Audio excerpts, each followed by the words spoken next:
Welcome back to the county seat. Today we are talking about oil sands. In the first segment, we kind of went through the process and some of the possibilities that it holds. Now we want to talk about the numbers, the challenges, and the problems and opportunities that surround the oil sand issue.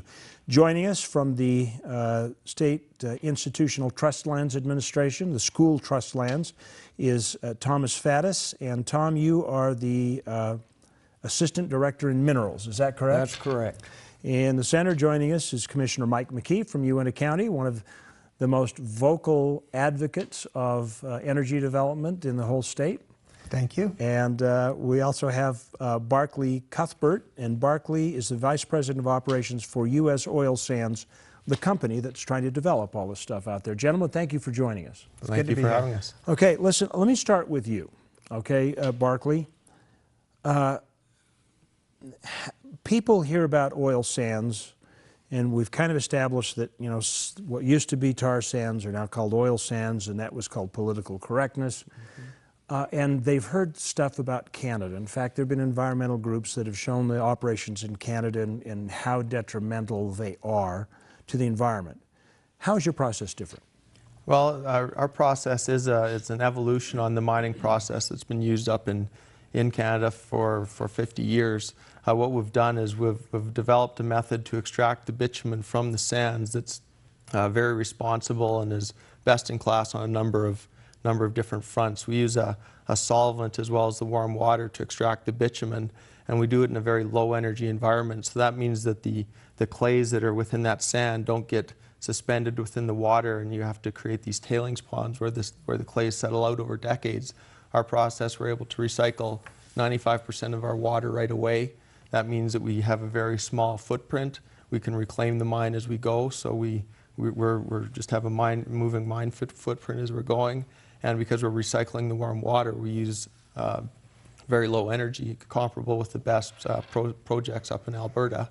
So all in all, it's a very responsible process. That has been one thing that has been widely discussed, is that the water impacts on this process are huge and will be detrimental to our precious water resources. But you basically can recycle most of it? That's correct, yeah. And the water that we're drawing for our project comes from very deep aquifers down about 2,000 feet in the ground. So the water that we are drawing does not impact any of the other users within that area, whether it be wildlife, farming and ranching, or other uses. Is it already hot because it's down near the center of the earth? It's about 20 degrees or 70 degrees Fahrenheit, so not as warm as we need it, but not bad. That's interesting. How much is out there? Good question. You know, with the oil sands, one of the interesting things in eastern Utah, it's estimated between 30 and 35 billion barrels. To put that in context, if you look at the conventional oil reserves in the United States, there's about 21 billion. So probably about a third more oil in oil sands just in eastern Utah than the conventional reserves in the United States. So there's a lot of oil that's out there, a lot of opportunity, and you know, a lot of a good economy. And it can be done correctly, it can be done right, and I think it's a great opportunity for the state of Utah, I think for Uintah County, and I think even for the nation. What impact would a number like that have on school trust lands? Oh, it's an enormous bump for us.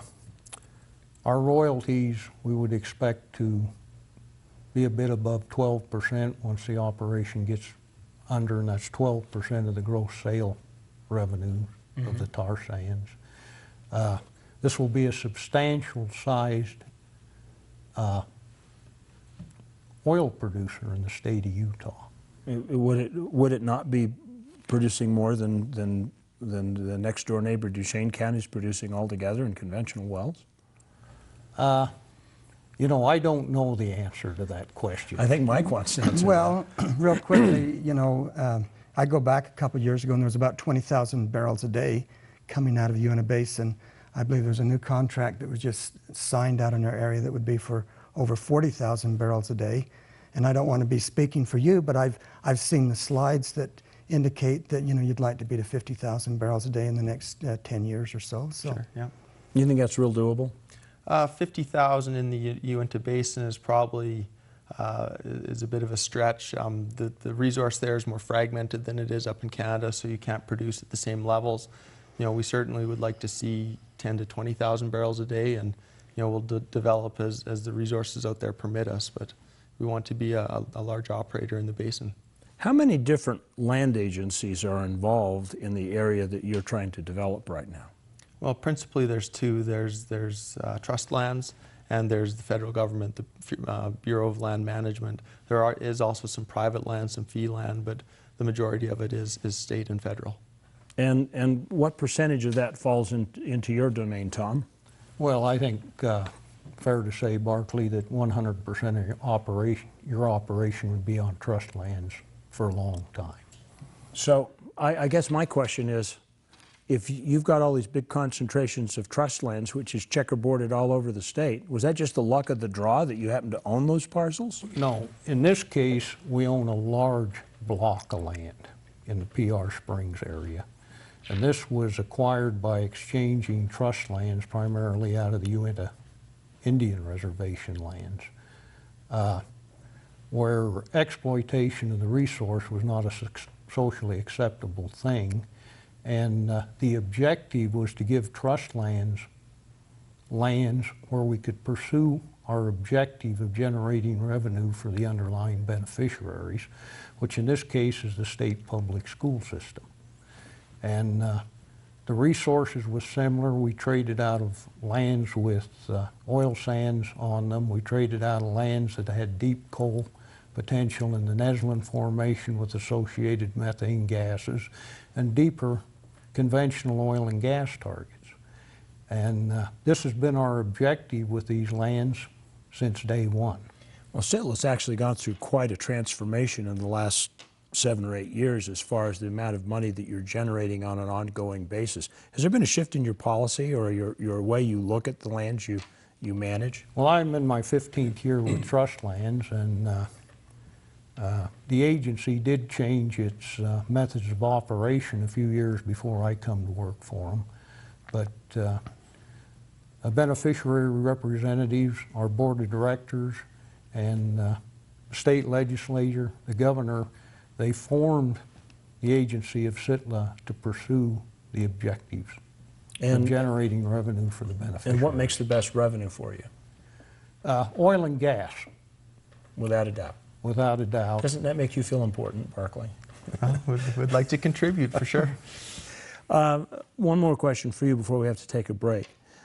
Beyond if 100% of your operation is sitting on these blocks of Sittla land, how much more potential is for you out there if you can gain access and be able to extend your leases? Well, the area that we operate in is called PR Spring, and that's one of the designated tar sand areas within the state. Within that basin, I think estimates are around 2.5 billion barrels of oil sand that's in place. Right now, we're looking at probably several hundred million barrels. We've done resource estimates on a 6,000-acre parcel, and we have about just under 200 million barrels. But there's still a lot of resource out there that's available on federal lands. Well, that's actually pretty impressive. We're going to take a break from the county seat. We're going to come back and talk about some of the impacts of the process, the reclamation, things that are left over when it's done, and how finite the resource is, how long will it last for our heirs and progeny. We'll be back with the county seat in just a minute.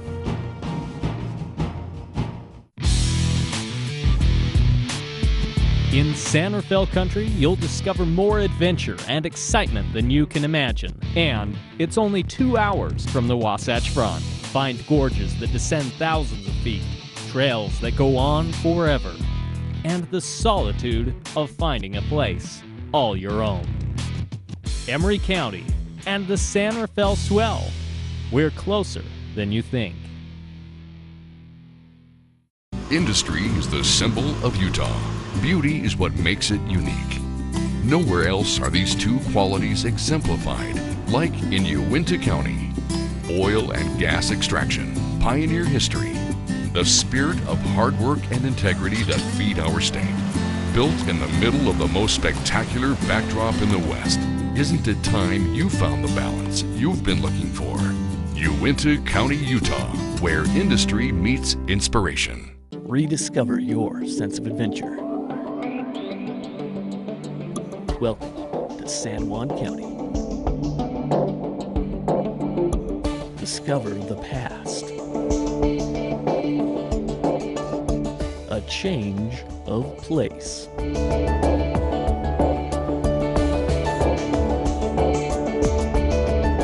Utah's San Juan County, where life is elevated.